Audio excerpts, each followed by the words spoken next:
Salut à tous et bienvenue dans cette vidéo dans laquelle je vais parler de Kubuntu 16.10. Donc elle arrive un petit peu en retard étant donné que la 17.04 est en bêta, elle va sortir très prochainement, mi-avril ou fin avril, je sais plus, j'ai plus la date exacte en tête.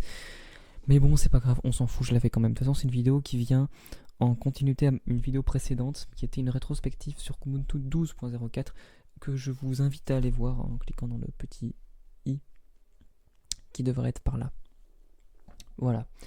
Bon, alors, conformément à ce que j'avais dit dans cette vidéo d'ailleurs, c'est pas Canonical qui est à l'origine de Kubuntu, enfin du moins de cette version-là, c'est Blue Systems, voilà. Alors que c'est Canonical qui fait beaucoup de dérivés d'Ubuntu, donc Kubuntu c'est Blue Systems.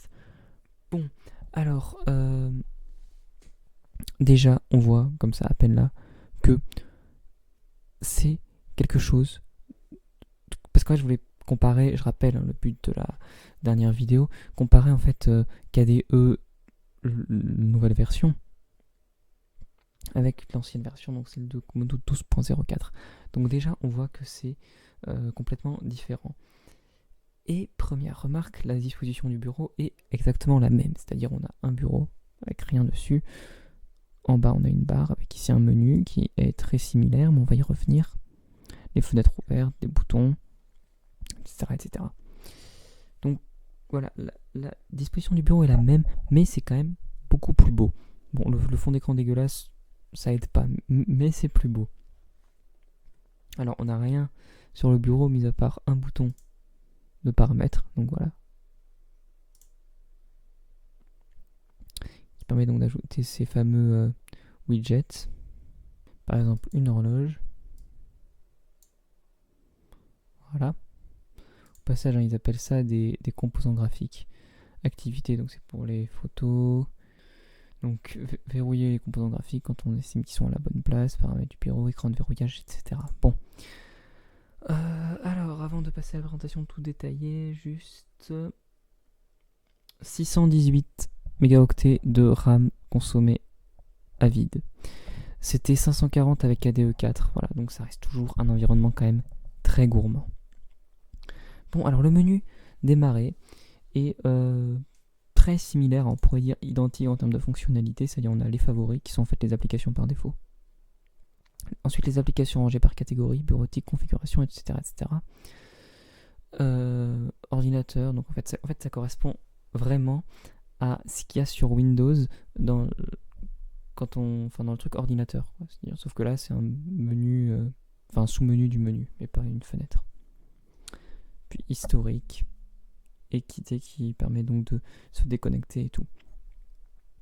Mais ce menu, donc j'ai dit, il est quasiment identique en termes de son organisation, mais très différent en termes du style. Mais par contre, il est facilement remplaçable, enfin, clique droit dessus et on a alternative. Et là, on a deux alternatives. Donc quelque chose qui s'appelle menu des applications, qui est en fait un simple menu. Voilà. Ou tableau de bord des applications. Il y a quelque chose comme ça. Et qui est quelque chose d'assez sympathique, je trouve. Taper pour rechercher, donc on tape directement sur le clavier, on n'a besoin de faire aucun clic. Firefox. Voilà. Et il propose donc, voilà. Et ça permet aussi de chercher des documents. Donc là, je n'ai rien, aucun document. Enfin, si j'ai une image qui est ici, qui s'appelle Cities of Dreams, etc. Donc normalement, voilà, elle est là. Je l'ouvre. Et au passage, ça peut me permettre de vous montrer que l'afficheur, enfin la galerie de photos, c'est Gwenview dans une version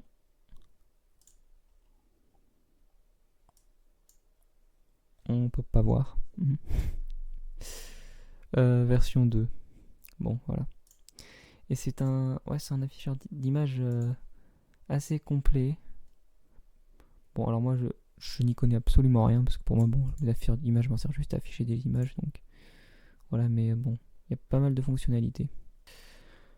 Bon, alors, les trois petits traits tout à fait à droite, ou au passage, je vais passer vite fait sur ici, on a le presse-papier, l'horloge, le son, enfin des trucs tout à fait classiques, et la même chose que ce qu'on a sur KDE 4. Juste KDE Connect, Je pourrais pas vous faire de démonstration malheureusement, mais c'est quelque chose avec No Paired Device Available. C'est en fait quelque chose qui permet de connecter un téléphone Android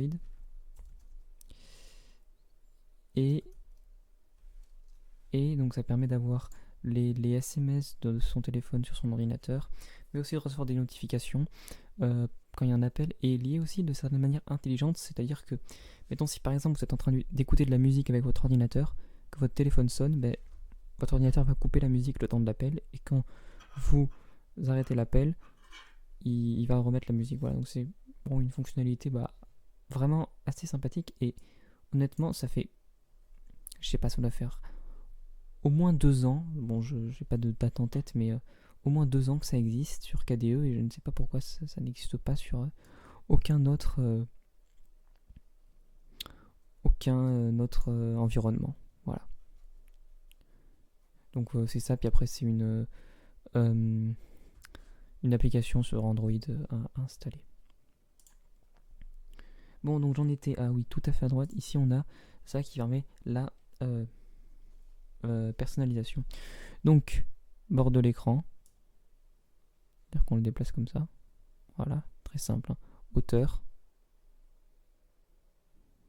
on le déplace comme ça. Ajouter des composants graphiques. Donc là c'est pareil que pour le bureau, mais c'est pour ajouter directement au tableau de bord. Par exemple, si on veut afficher le bureau, voilà, comme ça, et voilà.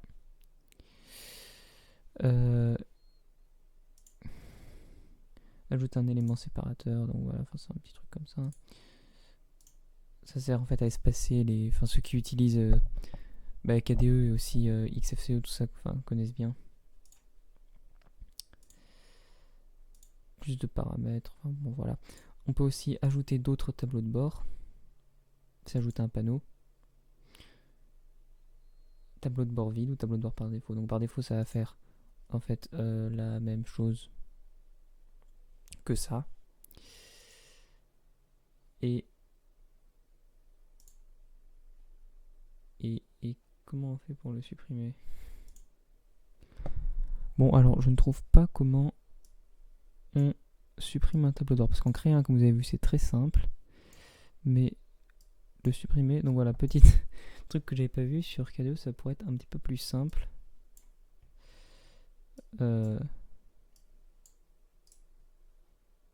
Supprimer ce tableau de bord. Ah d'accord, ok, j'ai compris. C'est qu'il faut cliquer à un endroit où il n'y a rien. Et que dans ce mode là, il y a quelque chose partout, puisqu'en fait les fenêtres s'étendent jusqu'à là. Voilà. Bon, ça... Pardon. Voilà. Bon, ça pourrait être mieux fait quand même. Petit point négatif pour KDE sur ça. Donc on peut aussi, comme vous l'avez vu, ajouter un tableau de bord vide, c'est-à-dire un tableau de bord qu'il faudra remplir soi-même avec des éléments comme ça. Bon. Alors... les logiciels préinstallés, on a Firefox 50, sa version 51.0.1. Le client pour les emails, c'est Kmail, un client que je ne connais absolument pas. Alors on a Dolphin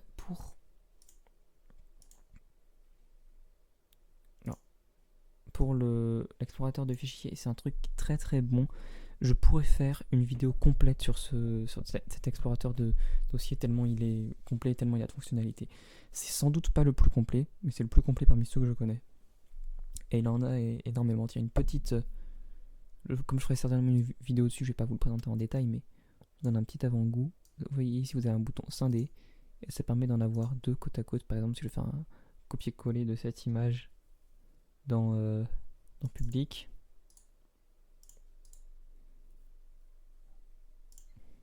voilà, c'est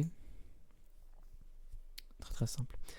À propos de cette image, je l'ai téléchargée pour une raison. Elle n'était pas fournie de base avec la distribution. C'est pour vous montrer une fonction assez sympa.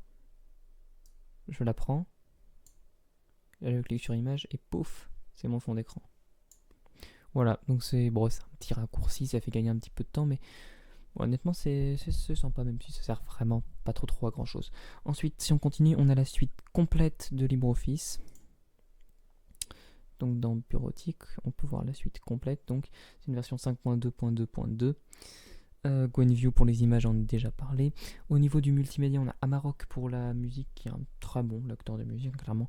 Personnellement, j'ai, comme beaucoup de gens, une petite préférence pour Clémentine, mais Amarok, c'est un bon lecteur de musique. Et on a Dragon Player pour pour la vidéo. Bon. Je n'ai pas d'avis sur ce lecteur vidéo. Ensuite, on peut voir que de base, on a les fonctions pour recadrer les fenêtres au quart, en bas aussi, à la moitié de l'écran ou en plein écran, en le déposant comme ça. Après, tout ce que je dis, c'est personnalisable dans les paramètres de KDE. Là, c'est vraiment la manière dont est préconfiguré Kubuntu. Et par contre, on voit que les bureaux virtuels ne sont pas activés. Parce que si on va dans paramètres de bureau, action de la souris, on voit que changer de bureau, c'est le défilement vertical. C'est-à-dire, en fait, c'est la molette. Je fais la molette ici, là je suis en train de le faire, vous ne voyez pas, et il se passe absolument rien, tout simplement parce que c'est pas activé. Pour les activer, c'est simple, on va dans configuration, comportement de l'espace de travail, et là on va voir bureau virtuel. Donc on va voir nombre de bureaux, et ouais, bon, c'est avec Linux, c'est toujours du franglais, hein. Nombre de bureaux et nombre de colonnes. Alors, qu'est-ce que c'est ça? Bon, après, pareil, ceux qui travaillent avec XFCE et tout sont déjà familiers avec ça. Mais c'est tout simplement la disposition la manière dont ils vont être disposés. Là, ils sont disposés donc en une seule colonne de 4. Comme un tableau en fait de une seule colonne et 4 lignes. Si je fais comme ça fait un carré. Donc de 2 et 2. Et si je fais comme ça, ils sont les 4 en 4 mais en ligne horizontale. Fondamentalement, qu'est-ce que ça change? Rien du tout. À part les raccourcis clavier. Parce que alors là sur KDE, les raccourcis clavier ça se fait avec les touches F1, F2, etc. Enfin CTRL F1, CTRL F2. Mais il y a beaucoup de bureaux où ça se fait avec les flèches directionnelles du clavier. Et c'est CTRL ALT, flèche de droite pour aller sur l'espace de travail qui est à droite, flèche de gauche pour l'espace de travail qui est à gauche. Et quand on voit ça, évidemment haut et bas pour descendre, quand on voit ça, en fait on se rend compte que c'est beaucoup plus simple qu'il soit organisé en carré. Parce que si on est, mettons, dans celui qui est en haut à gauche, on peut aller directement dans celui qui est en haut à droite en faisant CTRL ALT droite, ou dans celui qui est en bas en faisant CTRL ALT bas. Et donc il n'y en a qu'un seul qui n'est pas accessible directement. Alors que s'ils sont en ligne ou en colonne, il y en a... Enfin, c'est différent, parce que si c'est un du milieu, il y en a deux aussi, mais bon, c'est des fonctionnalités qui prennent du sens quand on a vraiment beaucoup d'espace de travail, voilà, tout simplement. On remarque qu'on peut aussi leur donner un nom, donc par exemple, si sur celui qui est 1, ce sera que pour Internet, je peux écrire Internet. Et après, il s'affiche comme ça. Alors, je fais appliquer. On peut voir qu'ils m'ont rajouté ce petit truc ici pour me dire ce que c'est.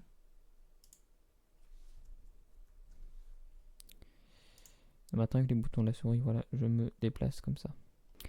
Et donc on voit l'utilité de donner des noms, c'est que bon voilà, celui-là il s'appelle Internet, donc je sais qu'il ne faut pas que je déplace vers Internet puisque ce n'est pas une fenêtre d'Internet, je vais mettre sur bureau 2. Voilà.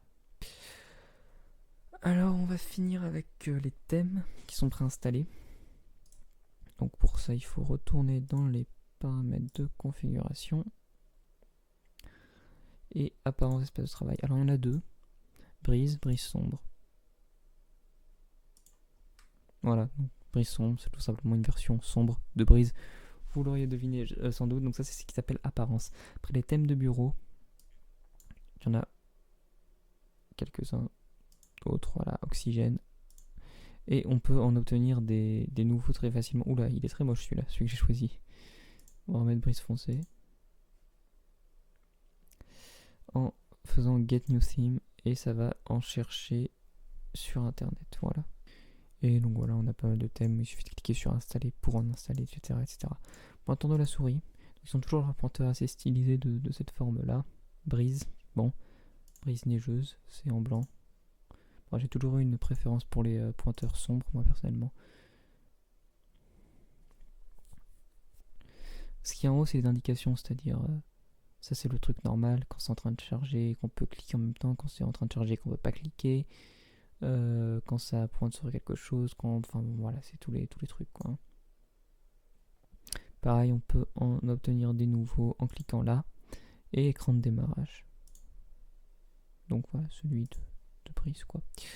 Bon, ben j'ai fini pour cette vidéo. Donc je vais vous dire salut à tous et à la prochaine. Si vous vous ennuyez, que vous ne savez pas quoi regarder, je peux vous conseiller ma rétrospective sur Kubuntu 12.04 en cliquant dans le petit i en haut à droite comme ça pour que vous puissiez mettre en parallèle ce qui se faisait à l'époque, ce qui fait maintenant. Ça fait des différences, ça fait du contraste. C'est joli tout ça. Bon, ben moi j'ai fini, je vais vous dire salut à tous et à la prochaine.